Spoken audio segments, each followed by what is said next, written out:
Middle class hard work பண்ணுறாங்க. ஆனாலும் அவங்க ஏதோ ஒரு ஃபினான்ஷியல் சுச்சுவேஷன்லேயே ஸ்டக்காகி நிற்கிற மாதிரியே இருப்பாங்க. நாட்கள் மாறுது, வருஷங்கள் மாறுது. ஆனாலும் அவங்களால பணம் சம்பாதிக்க முடியல. ஏதோ ஒரு ட்ராப்குள்ளே மாட்டின மாதிரியே இருக்காங்க.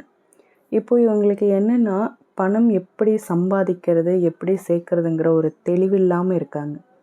சில பேர் சொல்லுவாங்க, அதிகமாக வேலை பார்த்தா கூட கையில் பணம் நிற்க மாட்டேங்குது, பணம் சேர மாட்டேங்குது அப்படின்னு. நிறையா பேர் என்னென்னா, இந்த மாத சம்பளத்தை நம்பியே வாழ்க்கையை ஓட்டிகிட்ருக்காங்க. அவங்களோட ஹேபிட்ஸையும் அவங்க லைஃப் ஸ்டைலையும் மாற்றினா கண்டிப்பாக அவங்களும் நிறையா பணம் சம்பாதிக்க முடியும். அது என்னென்னு தெரிஞ்சுக்க வீடியோ ஃபுல்லாக ஸ்கிப் பண்ணாமல் பாருங்கள். இப்போ தான் ஃபஸ்ட் டைம் நம்ம சேனலை பார்க்குறீங்கன்னா மறக்காமல் சப்ஸ்கிரைப் பண்ணிக்கோங்க. நீங்கள் வேலைக்கு போயிட்டுருக்கீங்களா, இல்லை ஏதாவது பிஸ்னஸ் பண்ணுறீங்களா அப்படிங்கிறத எனக்கு கமெண்ட்டில் சொல்லுங்கள். அது சம்மந்தமாக அடுத்த வீடியோ நம்ம போடலாம். ஃபஸ்ட்டு என்னென்னாங்க, மைண்ட் செட். இப்போது எண்ணம் போல் வாழ்க்கைன்னு சொல்லுவாங்க, அதெல்லாம் விட்டுருங்க. இப்போது ஒருத்தங்களுக்கு ஒரு சுச்சுவேஷன் இருக்கும் பாருங்கள். இப்போது ஒரு சில பேர் நிறையா படிச்சிருப்பாங்க. ஆனால் ஏதோ ஒரு கம்பெனியில் வேலைக்கு போயிட்டு இது போதுங்கிற மாதிரி போயிட்டுருப்பாங்க. இந்த மாதம் வாங்கி வாங்கி தான் குடும்பம் நடத்தணும் அப்படிங்கிற மாதிரி. ஒரு சில பேருக்கு பெருசாக படிப்பு இருக்காது. ஒரு சில பேர் என்னென்னா, இல்லை நான் வீட்டை விட்டே வெளியே வர மாட்டேன், ஹஸ்பண்ட் விட மாட்டார், நான் வீட்டுக்குள்ளேயே தான் இருப்பேன் அப்படின்னு இருப்பாங்க. ஒரு சில பேர் 50-60 வயசில் இருப்பாங்க, அவங்களால எதுவும் பண்ண முடியாத சூழ்நிலை இருக்கும். இந்த மாதிரி ஒருத்தங்களும் அவங்கவுங்க சூழ்நிலையால் ஒரு ஸ்டக் ஆகிட்டே தான் இருப்பாங்க.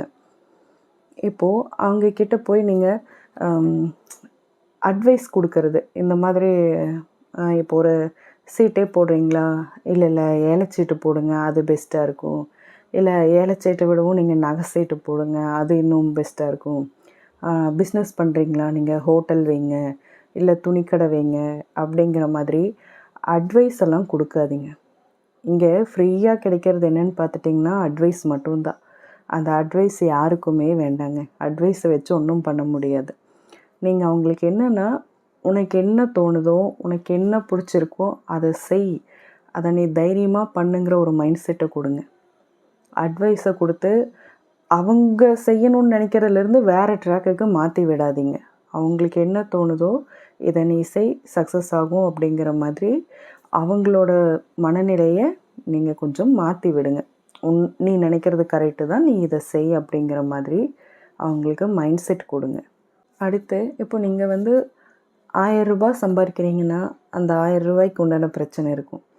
10,000 ரூபாய் சம்பாதிக்கிறீங்களா, அதுக்கு உண்டான பிரச்சனை இருக்கும். இங்கே இப்போ பணத்தை சம்பாதிக்கிறத விடவும் அதை சரியாக நீங்கள் மேனேஜ் பண்ணுறது தான் பெரிய விஷயம். இப்போது எலான் மஸ்கே இருக்கார், அவர்கிட்ட நிறையா பணம் இருக்கும். ஆனால் அதை அவர் அப்படியே பணமாக வச்சுருக்க முடியாதுல்ல. ஏதாவது ஒரு பிஸ்னஸில் இன்வெஸ்ட் பண்ணணும், ஏதாவது ஒன்று பண்ணணும்ல. இந்த மாதிரி நீங்கள் பணத்தை சம்பாதிக்கிறத விடவும் அந்த சம்பாரித்த பணத்தை நீங்கள் கரெக்டாக திட்டமிட்டு அதை நீங்கள் எதுலையாவது ஒன்று இன்வெஸ்ட் பண்ணணும், ஏதாவது சரியான முறையில் நீங்கள் பண்ணணும். இதுதான் 2வது. அடுத்து டைமுங்க.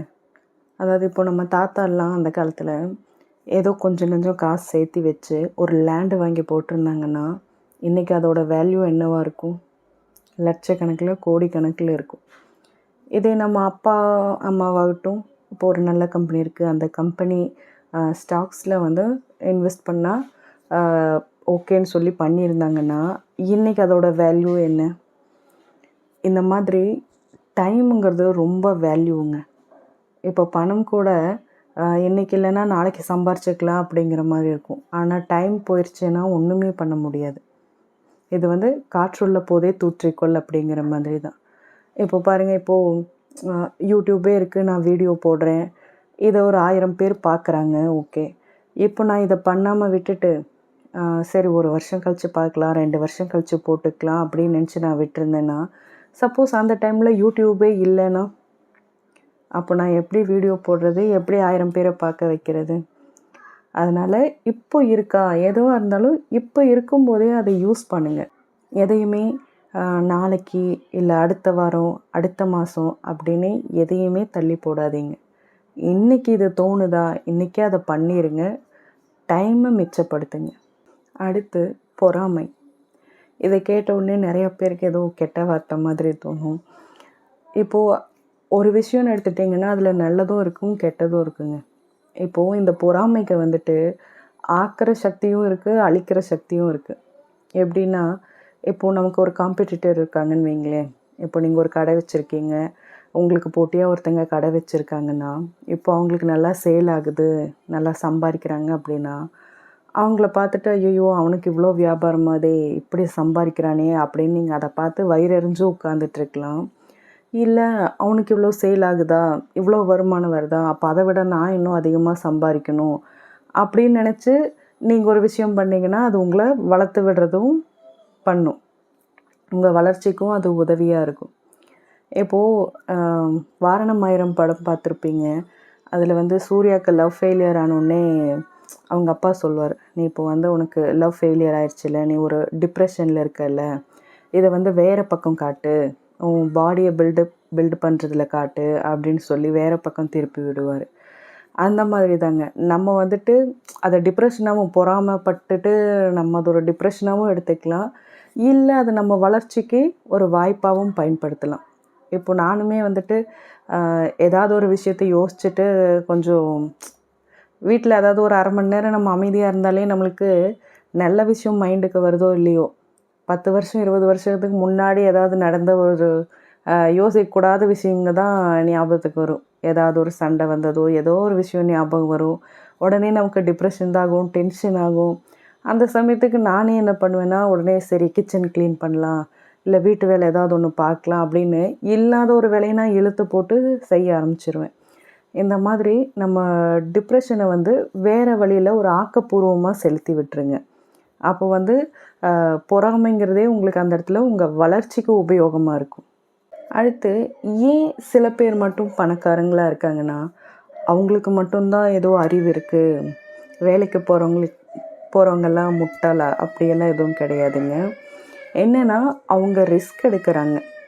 அவங்க வந்துட்டு இப்போ நம்ம என்ன பண்ணுவோம், வேலைக்கு போயிட்டு இருந்தோன்னா அந்த வேலையை விட்டுட்டு நம்ம ஒரு பிஸ்னஸ் ஆரம்பிக்கலாம் அப்படின்னு நினைக்கிறது நம்மளுக்கு ரொம்ப பெரிய ரிஸ்க்காக இருக்கும்.